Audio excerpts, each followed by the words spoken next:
Hey guys, so how are you doing? Fine, fine.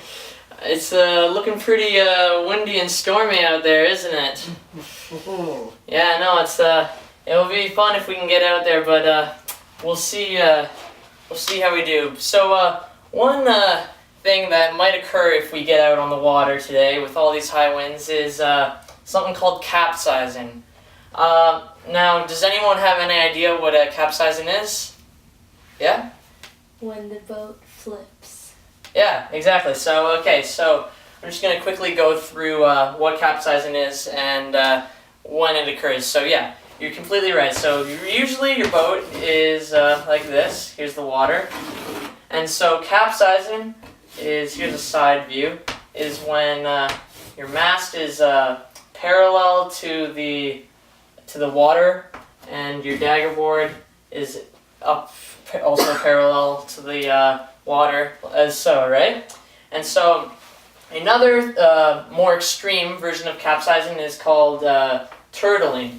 And so this is basically the same thing except your boat has flipped. Instead of just 90 degrees, it's rotated a full 180 degrees, and so your mast is actually underwater and your dagger board is up in the air completely. And so the steps to to righting both of these boats, both of these positions is the same. It's just righting a turtled boat will be a bit more difficult. And so righting, as I said, righting is when you flip the boat and get it back to this position. So that's what we're going to be learning today. Our goal is for you guys to understand how to right a capsized boat. So like I said, another when this might occur is in conditions like today where it is very high winds. So the reason why this would occur in high winds more likely than in low winds is because usually when you capsize, it's because you're heeling too much to leeward, and so this occurs when either you're not, there's a strong gust of wind, the wind gets a lot higher, and you're not able to adjust your sail, and so it pushes over your boat. Another time when this might happen is if you're unbalanced, and again you put too much weight to leeward, and so your boat flips over. And so now, instead of just telling you exactly what the steps are to righting a sailboat, I'm going to show you guys a demonstration. It might be a bit difficult to, because obviously we don't have a sailboat in the classroom today, but I'm going to use this chair as a prop for our sailboat. And so as you can see, I taped this little box here just to show what the bow of the boat is, like the front of the boat. And so the wind is coming from this direction, coming down on us. And so this right here, the back of the chair, is going to be our dagger board, okay? So here we are, we're sailing, and oh no, too much leeward heel, and here we go down, and oh no, we've capsized the boat. So, if I had a crew, I'm gonna say, is everyone okay? Is everyone okay? You guys all good? And so now, I'm going to place the bow into irons, and uncleat all of my ropes, and now here's the dagger board, get on it, and so it's coming, but it needs a bit more, so I'll pump my my weight, and here she comes. And now, get back into the boat, get myself all settled, and here we are, sailing again. Okay. So what is the rule, like, for your crew? Like, do they stay with the boat, or do they stay close to the boat, or they... This is what we're going to go over. So, the first thing that happened when the boat capsized, what did I do? Yeah? Asked everyone if they were okay. Yeah, exactly. So the number one thing to do is to make sure everyone's safe. So yourself and crew are safe. And so obviously sailing is a fun sport, although it is also a dangerous sport, and so we always want to make sure that everyone's safe. And so you know, if you capsized and say one of your crew was injured or something, or you yourself are injured, you always want to make sure that you tend to yourself before the boat, because I mean, this is a life that you have, and the boat, it really doesn't matter. Like, we don't want to damage the boats, except it's much more important for us to have you safe than the boat safe.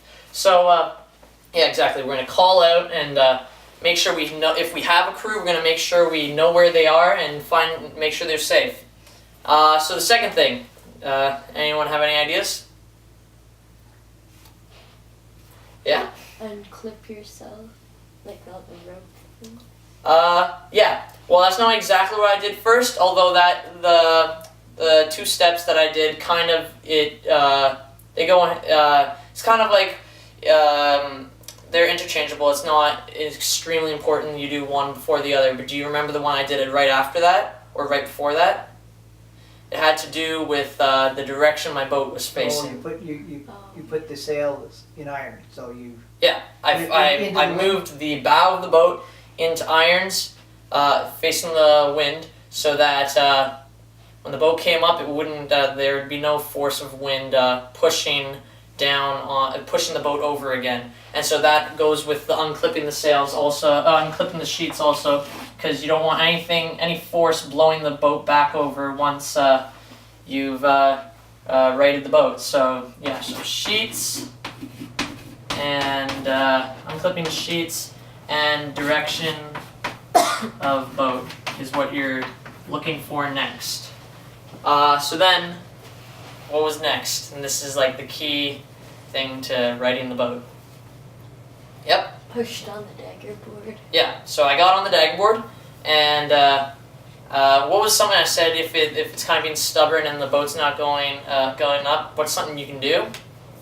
Yeah, you kind of pump your weight and get some momentum going. And so, like you said, what would you do with your crew? So either if it's really windy and you're afraid it's gonna flip back over on top of you, something you could do would be have your crew on the other side of not on the side where you are on the dagger board. You'd have them on the other side so that when it comes up, they can pull down so it wouldn't come flipping over top of you.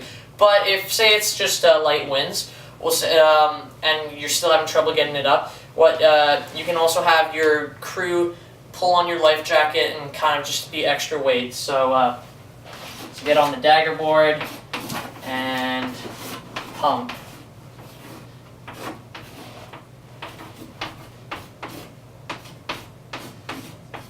And so, what was the final thing I did?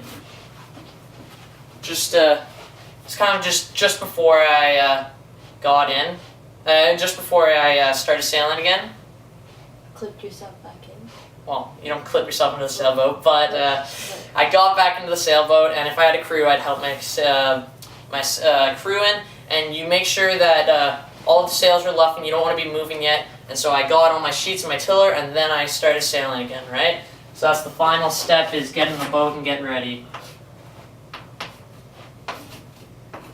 So,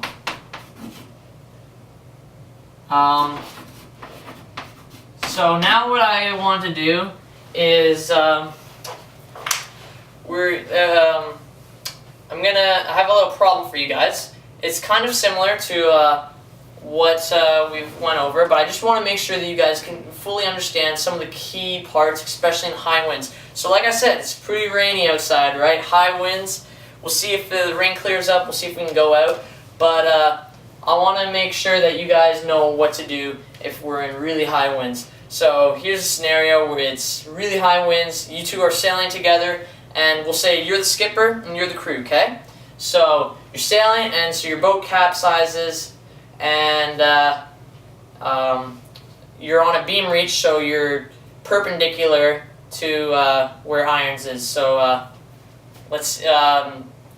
You guys can have a couple seconds to discuss it if you want, or if you think you can go, you can just go straight for it.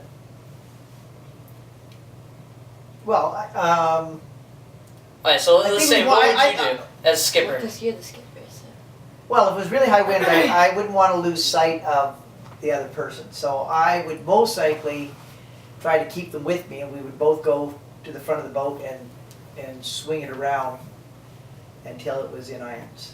Okay, so you kind of did the direction thing. You haven't said the sheet thing yet, but that's fine. The only thing is you did say you wanted to make sure you had sight of her. Except one thing that we want to make sure you do is you clearly yell out, "Are you okay?" You got to use your voice because especially when it's windy, you want to make sure that everything's clear. So then the next thing, like I said, so sheets, right? You Right, want to make yeah. sure your sheets are done. Yeah. And then what would you do? We'd both get on the deck and boat. Yeah. Well, if it was high winds, I'd be worried of us drifting away from each other or whatever, or losing track. So I'd most likely get both of us going to the dagger board and trying to right it. Okay, so yeah. So it's definitely a good idea to keep track of each other. Although since it's really high winds, like I said, since you have your boat positioned in irons, it's less likely that you're gonna start drifting, except as much as if your boat was like on side to where the current was going.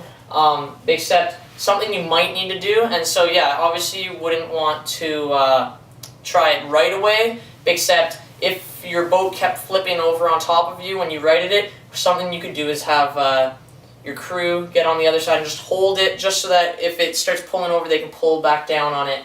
Okay. And so then, what do? You last step is just Well, you